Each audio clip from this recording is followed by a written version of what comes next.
आज के व्लॉग में ना मैं आपके साथ अपनी ग्रोसरी ऑर्गेनाइजेशन शेयर करने वाली हूँ और आपको बताने वाली हूँ कि किस तरह मैंने बहुत सस्ती सी अच्छी शॉपिंग करके ना अपने सारी ग्रोसरी के सामान को बड़ी आसानी से छोटे से किचन में ना ऑर्गेनाइज कर दिया है। तो वो सारी बहनें जो रेंट के घरों में रहती हैं, जिनके पास कैबिनेट्स नहीं बने हुए, जिन्हें समझ नहीं आता कि हर चीज़ को किस तरह से ऑर्गेनाइज करना है ना, ये व्लॉग उनके लिए बहुत हेल्पफुल होने वाला है। अस्सलाम वालेकुम माय यूट्यूब फैमिली, उम्मीद है जी आप सब ठीक ठाक होंगे। अल्हम्दुलिल्लाह मैं भी बिल्कुल ठीक हूँ। तो एक दिन पहले मैं ग्रोसरी लेकर आई थी और ग्रोसरी को सिर्फ लेके नहीं आना होता, मैं हमेशा कहती हूँ कि हर चीज़ को प्रॉपर तरीके से ऑर्गेनाइज करके रखना होता है ताकि पूरा महीना हमें किसी भी चीज़ को ढूंढना ना पड़े और दूसरा जो हम सामान लेके आए हैं ना वो ख़राब ना हो जाए, उसको कीड़ा ना लग जाए और जो कोई भी चीज़ है ना हमारी वो वेस्ट ना हो। तो लास्ट मंथ ना मैंने कुछ सेविंग्स की थी 2-3 हज़ार रुपये की, और मैं ये जो कंटेनर्स आपको नज़र आ रही है ना ख़रीद के लेके आई थी। पहले ही क्लियर कर दूं कि हर चीज़ को मैंने पहले ही वॉश करके अच्छे से ड्राई करके रखा हुआ था, तो कोई भी ये ना कहे कि आपने ना नई चीज़ों के अंदर ऐसे ही सामान डाल दिया है। अच्छा, सबसे पहले तो मैं ये 5 केजी के ना चावल लेके आई थी और शेज़अप के ये वाले जो चावल है ना बहुत अच्छे हैं। ये तकरीबन मुझे 1850 रुपये के मिले थे और 360 या 370 रुपये पर केजी बनते हैं और ना बहुत अच्छे हैं। पहले भी मैंने ये यूज़ किए हुए हैं, तब मैंने 10 किलो ख़रीदे थे, तब ऑफ़र चल रही थी, लेकिन अब ऑफ़र नहीं थी तो मैंने सोचा कि यही वाले ख़रीद लेती हूँ। और ये जो 5 किलो चावल है ना ये मेरे 2-2.5 महीने बड़ी आसानी से चल जाएंगे। 2.5 महीने नहीं तो 2 महीने तो बहुत आसानी से चल जाएंगे। पहले ना मैं इनको वो जो मेरी रेड कलर की बाल्टियाँ हैं, जो मेरी ओल्ड सब्सक्राइबर्स हैं उन्होंने तो वो देखी ही होंगी, उसमें रखती थी। लेकिन फिर मैंने सोचा कि यार टाइम टू टाइम ना किचन में थोड़ा बहुत चेंज करते रहना चाहिए।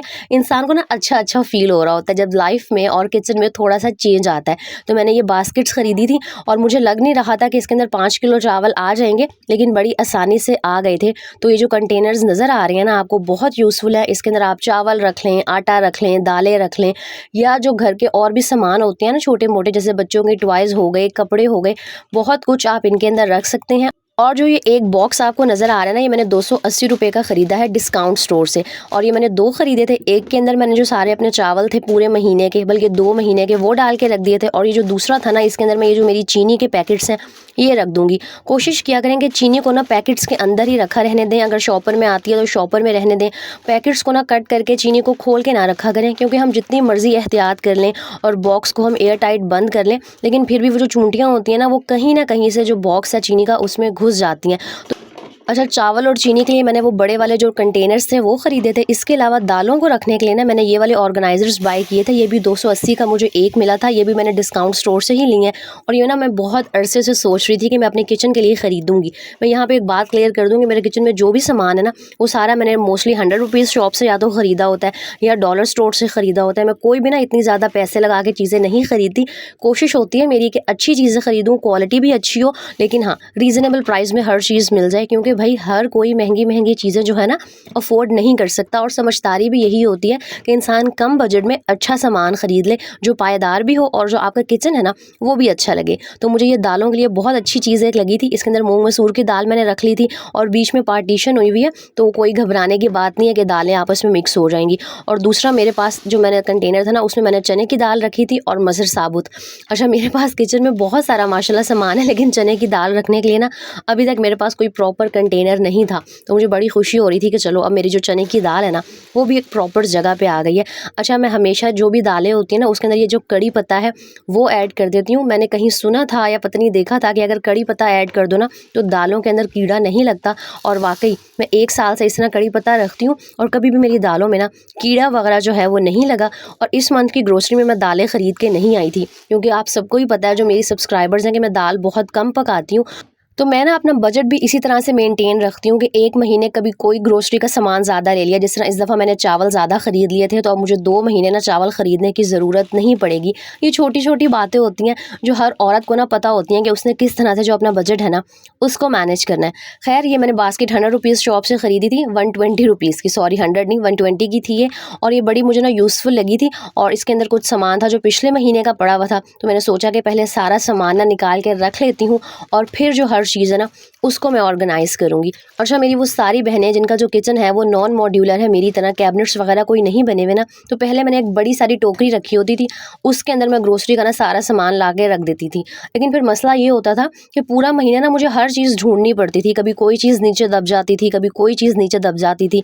फिर ना मैंने 500 रुपीज़ की ये जो बास्केट्स आपको आज मैं दिखाऊँगी वो ख़रीदी, और मैंने हर सामान के लिए ना एक अलग जो टोकरी थी वो तैयार कर ली कि एक में जो है वॉशरूम का जो सामान होता है, जैसे सर्फ़ हो गया, बर्तन धोने वाला साबुन हो गया, स्पंज हो गए, मैं वो रखूँगी। एक में जो खाने-पीने की चीज़ें होती हैं, मैं वो रखूँगी। गरम मसाले मैं अलग रखूँगी, और जो हम बिरयानी मसाले, कोरमा मसाला लेकर आते हैं, उनको अलग। इस तरह हर चीज़ के लिए अगर आप एक अलग ऑर्गेनाइज़र या बास्केट बना लेंगे ना, तो यकीन करें पूरा महीना आप बड़ा पुरसुकून रहेंगे, और कोई भी जो चीज़ है ना आपको ढूँढनी नहीं पड़ेगी, वरना बहुत सारा टाइम हमारा चीज़ों को ढूँढने में ही वेस्ट हो रहा होता है। तो इस बास्केट के अंदर ना सारे मैंने सर्फ रख दिए थे, बर्तन धोने वाला साबुन रख दिया था, लिक्विड डिश वॉश रखा था, नील हो गया, ब्लीचिंग हो गया। इसके अलावा जी मैं एक ये लाइफ बॉय लेके आई थी, और मैं शैम्पू बहुत साल से, तकरीबन 4-5 साल से यही यूज़ करती हूँ, और दूसरा ये मैकले का कंडीशनर है। ये ना बहुत ज़बरदस्त है, और साथ ही साथ ना अफोर्डेबल भी है। मैं हर महीने ना इसके जो ये फ्लेवर्स होते हैं वो चेंज करती रहती हूँ। अच्छा, अगर आपके किचन में भी चूंटियाँ आ जाती हैं और स्पेशली मक्खियाँ आती हैं ना, तो इस स्प्रे का आप स्क्रीनशॉट ले लें। एक इसकी प्राइस है तकरीबन 470 समथिंग, और ये मैंने इसलिए ख़रीदा था क्योंकि इसके साथ ना 50 ml एक्स्ट्रा मिल रहा था। तो हमेशा ना ऑफ़र्स वगैरह को चेक करते रहा करें, और प्रोडक्ट्स को देखभाल लिया करें। वैसे तो मार्केट में बहुत सारे ब्रांड्स के आपको ये जो है ना स्प्रेज़ मिल जाते हैं, लेकिन हाँ, सबके साथ इस तरह की कोई ऑफ़र भी नहीं लगी होती। और दूसरा ये मैंने खुद यूज़ किया है, तो रिज़ल्ट्स भी बहुत अच्छे हैं इसके। तो ये मक्खियों के लिए बहुत बेस्ट है। अगर हफ़्ते में 2 से 3 दफ़ा आप ये स्प्रे कर देंगी ना, तो मक्खियाँ किचन में नहीं आएँगी। अच्छा, आपको बड़ी मज़े की बात बताती हूँ, ये कम्फ़र्ट है, ये 200 ml है, और इसकी प्राइस है तकरीबन ₹250। मैं हर महीने ना ग्रोसरी में कम्फर्ट फैब्रिक कंडीशनर खरीदती हूँ, क्योंकि मैं स्प्रे इसका बना के रखती हूँ, बड़ी अच्छी खुशबू आती है। लेकिन इस महीने ना मैंने चेक किया कि ये सॉफ्टलैंड के नाम से है, और इसकी जो क्वांटिटी है वो कम्फर्ट से डबल है, और इसकी प्राइस आधी है, ₹160 के, और इसके अंदर जो क्वांटिटी है ना वो 425 ml है। जो कम्फर्ट फैब्रिक कंडीशनर की बॉटल है, इसके अंदर 200 ml है, और इसमें 425 ml है, मतलब डबल से भी ज़्यादा क्वांटिटी है। तो मैंने सोचा कि मैं ये वाला पाउच ख़रीद लेती हूँ, और पाउच अक्सर ख़रीदना ना ज़्यादा कन्वीनियंट होता है और बजट फ्रेंडली भी होता है। और इसके अंदर जितना भी लिक्विड होगा ना, मेरे पास ये कम्फर्ट की जब बॉटल खाली होगी तो इसके अंदर मैं ऐड कर लूँगी। तो जब भी ग्रोसरी करना जाते हैं ना, इन छोटी-छोटी बातों का ख़्याल रखा करें। मुझे भी ये नहीं पता था, ये जो सॉफ्टलाइन है ये सस्ता भी है, और इसके अंदर जो क्वांटिटी है ना वो भी ज़्यादा है। जो पाउच होते हैं ना वो बॉटल्स की निस्बत हमें सस्ते पड़ जाते होते हैं। और ये सारी बातें आज के व्लॉग में मैं इसीलिए शेयर कर रही हूँ क्योंकि न्यू मंथ स्टार्ट हुआ है, मेरी सारी बहनों ने ग्रोसरी करनी होगी, तो मैंने सोचा कि आपको मैं ग्रोसरी संभालने के तरीके भी बता दूँ, और साथ साथ ये भी बता दूँ कि किस तरह ना आप रीज़नेबल प्राइस में जो चीज़ें हैं वो ख़रीद सकते हैं। अच्छा, दूसरा मैंने एक ये वाली बास्केट ख़रीदी थी, तो इसको ना मैंने जो किचन का सारा सामान होता है, जैसे बर्तन धोने वाले स्पंज हो गए, बर्तन धोने वाला साबुन हो गया, वो सारा मैंने अलग कर दिया था। अब ना मुझे पूरा महीना बड़ा सुकून रहेगा, आसानी रहेगी। अक्सर औकात हस्बैंड भी किचन में आ जाते हैं ना, उन्हें भी कोई चीज़ चाहिए होती है तो उनको भी नहीं मिल रही होती है। कभी बच्चों को आप कह देते हैं कि फ़लाना चीज़ उठा के दे दें। तो इस तरह अगर हर चीज़ को आपने प्रॉपर तरीके से अलग-अलग बास्केट्स में स्टोर किया होगा ना, तो आपको भी आसानी रहेगी, और साथ ही साथ आपके घर वालों को भी चीज़ें ढूँढने में ना बड़ी आसानी रहेगी, स्पेशली अगर आप जॉइंट फैमिली में रहते हैं तब भी। अच्छा, एक ही मैंने अलग बास्केट्स उन सारी चीज़ों, उन सारे पैकेट्स के लिए बनाई हुई है जो हम ना खोल लेते हैं। जैसे अब पूरा नमक का पैकेट तो एक ही दफ़ा हम किसी भी डब्बे में नहीं डाल के रख सकते। दूसरा ये जो साबुत धनिया है, इसके पैकेट में भी काफ़ी सारा धनिया होता है, तो एक ही दफ़ा वो जो मसाला बॉक्स है उसमें ऐड नहीं होता।